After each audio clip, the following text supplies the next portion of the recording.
Hello friends, welcome back to Media Talks. நான் உங்கள் மௌனிகா. இது வந்து பார்த்தீங்கன்னா ஃபாலோவர் கமெண்ட்ஸ்க்கான ஒரு வீடியோ தாங்க. ஸோ வந்து நம்ம வீக்காக ஃபர்ஸ்ட் டைம் வந்து ஃபங்க்ஷனுக்கு போயிருக்காங்களே, அதை பற்றி வந்து ஷேர் பண்ணியிருந்தாங்க. அதை கூட ஷேர் பண்ணலாம் அப்படின்னு சொல்லிட்டு தினேஷ் ப்ரோ வந்து சொல்லியிருந்தாங்கன்னா, congratulations to newly married couple. அதாவது தாத்தாவோட பொண்ணுக்கும் அவங்களோட மருமகனுக்கும் வந்து விஷ் பண்ணியிருக்காங்க. ஃபர்ஸ்ட் டைம் ஆஃப் ஸ்க்ரீனில் ஒரு ஃபங்க்ஷன் ஈவெண்ட்டில் வீக்காவை பேராக பார்க்கும்போது ஃபேன்ஸ்க்கு இதை விட வேறு என்ன வேணும் வீக்கா அப்படின்னு சொல்லி போட்டிருக்காங்க. உண்மையிலே வந்து பார்த்தீங்கன்னா இந்த மொமெண்ட் நம்மளால் மறக்கவே முடியாது. இது வரைக்கும் அவங்க நிறைய ஃபங்க்ஷன்ஸ் போயிருக்காங்க. பட் ஆஃப் ஸ்க்ரீனில் ஒரு ஃபங்க்ஷன், அதாவது கல்யாண வீட்டு ஃபங்க்ஷன், அதாவது ஒரு இன்னொருத்தவங்க வீட்டு ஃபங்க்ஷனுக்கு 2 பேரும் ஜோடியாக போனது இதுவே முதல் முறை. இது நம்ம எல்லாருக்குமே ரொம்ப ஹாப்பியாக இருக்குது. இந்த மொமெண்ட் நம்மளால் மறக்கவே முடியாது. இன்றைக்கி நாள் ரொம்பவே சந்தோஷமாக அமைஞ்சிருச்சு இதனால். அடுத்ததாக செல்வகுமாரி சிஸ்டர் என்ன சொல்லியிருக்காங்கன்னா, லட்சுமி பிரியாவும் சுவாமிநாதனும் ரியாலிட்டி ஷோ, அடுத்த award function, Vijay TV function, அந்த மாதிரி இடத்துல தான் 2 பேரும் ஜோடியாக நின்று இருக்காங்க. வேற எந்த ஃபங்க்ஷனையும் இவங்க இந்த மாதிரி ஜோடியாக நின்று ஃபோட்டோ எடுத்தது பார்த்தது கிடையாது.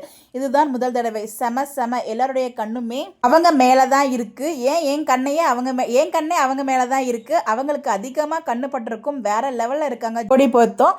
ஏன் அப்படி நமக்கு மட்டும் அப்படி தோன்றுது? நிற்கிறாங்க, இருந்தாலும் இவங்க ஜோடியாக நிற்கிறது மட்டும் அவ்வளோ அழகாக இருக்குது. உண்மையிலேயே நம்ம எல்லாரோட கண்ணுமே அவங்க மேலே தான் இருக்கும். ஸோ அது எல்லாத்துக்குமே சேர்த்து திசை சுட்டு போட்டுருணும் நம்ம வீக்கா அழகான ஜோடிக்கு. வீக்கா அதாவது சுவாமி அண்ட் லக்ஷ்மிக்கு. முருகேஸ்வரி சிஸ்டர் வந்து பார்த்தீங்கன்னா அவங்களுக்கு வந்து ஃபர்ஸ்ட் டைம் அப்படின்னு சொல்லிட்டு கமெண்ட் பண்ணியிருந்தாங்க. இளங்கோவா அவங்க மட்டும் வந்து பார்த்தீங்கன்னா இதில் இவங்களோட முகம் டல்லாக இருக்குது, ட்ரெஸ்ஸும் சுமாராக உள்ளது, உங்கள் இருவர் முகத்திலையும் நாங்கள் சந்தோஷத்தை மட்டுமே எதிர்பார்க்கிறோம் அப்படிங்கிற மாதிரி போட்டிருக்காங்க. இல்லை ப்ரோ, நல்லா தான் இருக்குது. பட் அந்த பிக் வந்து பார்த்தீங்கன்னா அவ்வளோ கிளாரிட்டியாக இல்லை. ஸோ 2 பேரோட காஸ்ட்யூமும் நல்லா தான் இருக்குது. 2 பேரும் ஹாப்பியாக தான் இருக்காங்க. பார்க்க நமக்கே அவ்வளோ அழகாக இருக்குது. ஸோ அந்த மாதிரி எதுவும் கிடையாது. மேபி அந்த பிக் அந்த மாதிரி இருக்கும்னு நினைக்கிறேன், கிளாரிட்டி இல்லாத மாதிரி. மங்கையக்கரை சிஸ்டர் வந்து பார்த்தீங்கன்னா, Lakshmi Priya and Swaminathan serial or award function தவிர வேறு எங்கேயும் பேரா நின்னதில்லை. எனக்கு தெரிஞ்சு இதுதான் ஃபஸ்ட் டைம்னு நினைக்கிறேன். Very happy to see them as pair, cute pair அப்படின்னு சொல்லி போட்டிருக்காங்க.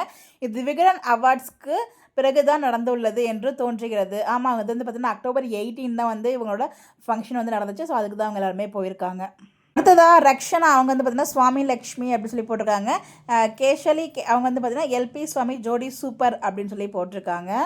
அடுத்ததாக மார்த்திக் அவங்க வந்து பார்த்தீங்கன்னா விஜய் காவேரி அப்படின்னு சொல்லிட்டு அவங்களுமே ஒரு கமெண்ட் போட்டிருந்தாங்க. இது வந்து பார்த்தீங்கன்னா நேற்று நான் வீடியோ போட்டிருந்தேன் இல்லையா, நம்ம தாத்தா ஷேர் பண்ணியிருந்த ஃபோட்டோ, அதில் வந்து கமெண்ட்ஸ் தான் எல்லாமே உங்களுக்காக இங்கே நான் ஷேர் பண்ணியிருக்கேன். உங்களுடைய கருத்துக்களில் மறக்காமல் கமெண்ட்டில் ஷேர் பண்ணுங்கள். அதையும் நம்ம டிஸ்கஸ் பண்ணலாம். ஸோ வீடியோஸாக இந்த மாதிரி எப்படி தெரிஞ்சுக்க நம்மளோட சேனலை ஃபாலோ பண்ணிக்கோங்க. மறக்காமல் சப்ஸ்கிரைப் பண்ணி சப்போர்ட் பண்ணுங்கள். உங்களோட ஒவ்வொரு சப்போர்ட்டும் எனக்கு வந்து ஒரு மோட்டிவேஷன் மாதிரி.